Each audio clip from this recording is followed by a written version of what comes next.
चलिए अब हम समझेंगे कि जो मैंने बताया था कि मीन निकालने के 3 मेथड होते हैं। एक होता है डायरेक्ट मेथड, दूसरा होता है एज्यूम्ड मीन मेथड और तीसरा होता है स्टेप डेविएशन मेथड। तो हम चलते हैं सबसे पहले यहाँ पर चलते हैं। देखिए अब ये तीनों मेथड जो हैं मैंने आपको बताया, एक है डायरेक्ट मेथड, है ना। तो डायरेक्ट मेथड क्या होता है, इसके अलावा सेकेंड होता है एज्यूम्ड मीन मेथड, ठीक है, एज्यूम्ड मीन मेथड, और थर्ड होता है स्टेप डेविएशन मेथड। ये 3 मेथड हैं। तो तीनों मेथड का यूज़ क्या है, कैसे निकालते, देखो जब क्या हो, बहुत कैलकुलेशन बहुत ही सिंपल हो तो आप हमेशा कौन सा यूज़ करोगे, ये डायरेक्ट मेथड यूज़ करोगे, ठीक है। अगर कैलकुलेशन थोड़ा सा बड़ा हो तो हम क्या कर लेते हैं, एज्यूम्ड मीन मेथड लगाते हैं। अगर बहुत ज़्यादा कैलकुलेशन है तो स्टेप डेविएशन मेथड लगा देते हैं, क्योंकि इनमें क्या होता है कि कैलकुलेशन थोड़ा इजी होता चला जाता है। जब ऐसी फ्रीक्वेंसी हो जब उसे मल्टीप्लाई करना आसान हो, या फिर यहाँ पर भी क्लास साइज बहुत ही छोटा जैसे देख पा रहे हो, जब क्लास साइज थोड़ा सा क्या होता है, जो क्लास इंटरवल है वो ज़्यादा होता है और वैल्यू ऐसी आती है मल्टीप्लाई करने में या फिर उनको ऐड करने में प्रॉब्लम होती है, तब हम इन 2 मेथड का भी यूज़ करते हैं, ठीक है। अब इस क्वेश्चन में सबसे पहले हम समझेंगे कि हमारा डायरेक्ट मेथड क्या है अगर हमें मीन निकालना है तो, ठीक है बेटा, ध्यान दो इधर। चलिए सबसे पहले हमें एक चीज़ मैं क्लियर कर देता हूँ, जैसे यहाँ 0 to 10 है, 10 to 20 है, तो ये जो होती है पहले ये होती है लोअर लिमिट, और ये जो होती है गिवन है 10, 20, 30, ये होती है आपकी अपर लिमिट, ठीक है। सबसे पहले हम x की वैल्यू यहाँ पर निकालेंगे, ये फ्रीक्वेंसी होती है टेबल में, ठीक है।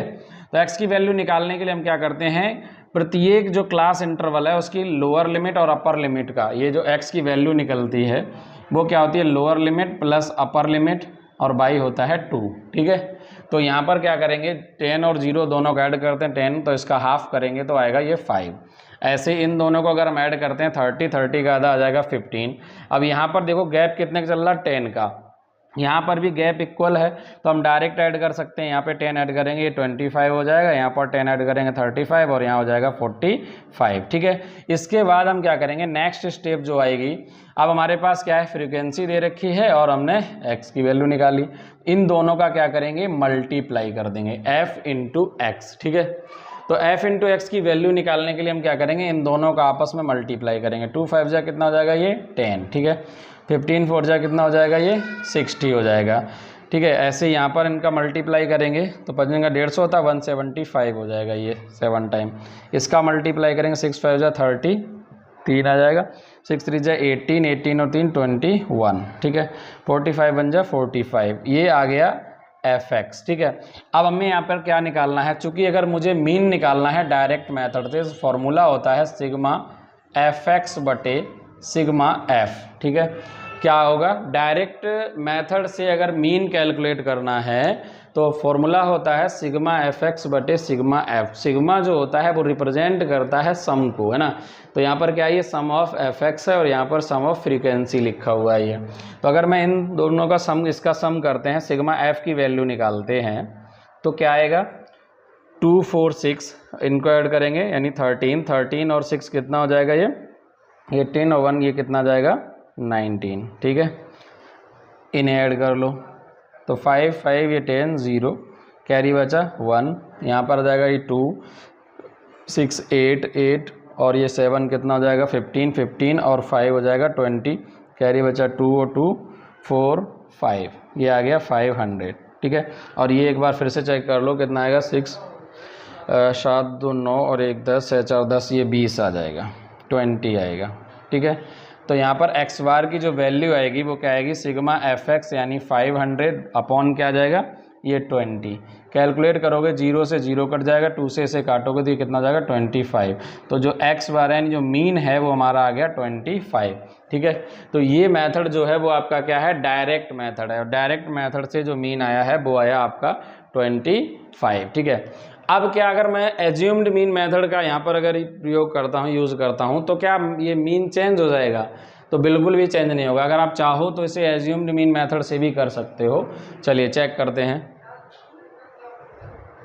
ठीक है। अब अगर मैं ऐसे एज्यूम्ड मीन मेथड से वैल्यू निकालता हूँ तो ध्यान दो क्या होता है एज्यूम्ड मीन, बस इसी के थोड़ा सा आगे स्टेप बढ़ जाएगा। देखो अभी आपने जो क्वेश्चन किया वो था किससे, डायरेक्ट मेथड से। डायरेक्ट मेथड से मीन निकाला तो आया आपका एक्स बार की जो वैल्यू आई वो आई 25। अब अगर मैं एज्यूम्ड मीन मेथड का यूज़ करता हूँ तो एज्यूम्ड मीन में क्या करते हैं हम, किसी भी, जैसे ये 5 है, 15 है, 25 है, 35 है, 45 है, इनमें से किसी भी वैल्यू को हम एज्यूम कर लेंगे कि वो मीन है यानी इसका माध्य है। ठीक है, तो कोशिश ये क्या करो, क्लास देखो करो कितना है यहाँ पर, कितनी टोटल अगर नंबर ऑफ क्लास देखेंगे तो 1 2 3 4 5 हैं, तो 5 हैं, तो बीच वाली क्लास यानी इस वाली को मैं क्या मान लूँगा, इसे मान लूँगा एज्यूम्ड मीन, यानी इसे ए मान लिया।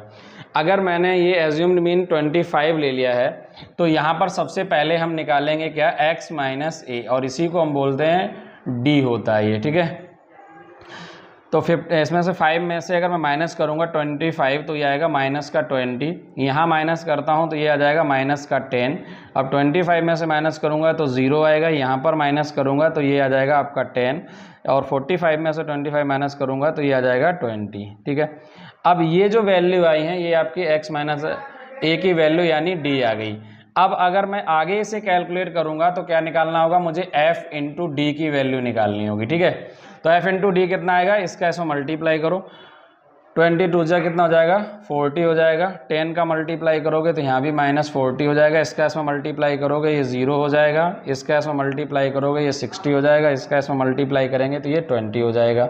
ठीक है, अब अगर मैं इन्हें ऐड करता हूँ तो यहाँ पर देखो कितना आएगा, ये जो आएगा ये सिग्मा एफ डी निकालना है मुझे। ठीक है, और सिग्मा एफ हमारे पास पहले से ही है, तो ये 40 और 40 माइनस का 80 आएगा, और ये 60 और 20 प्लस का 80 हो जाएगा, तो यानी ओवरऑल जो वैल्यू आएगी वो 0 आएगी, तो सिग्मा एफ डी जो है वो 0 आ गया।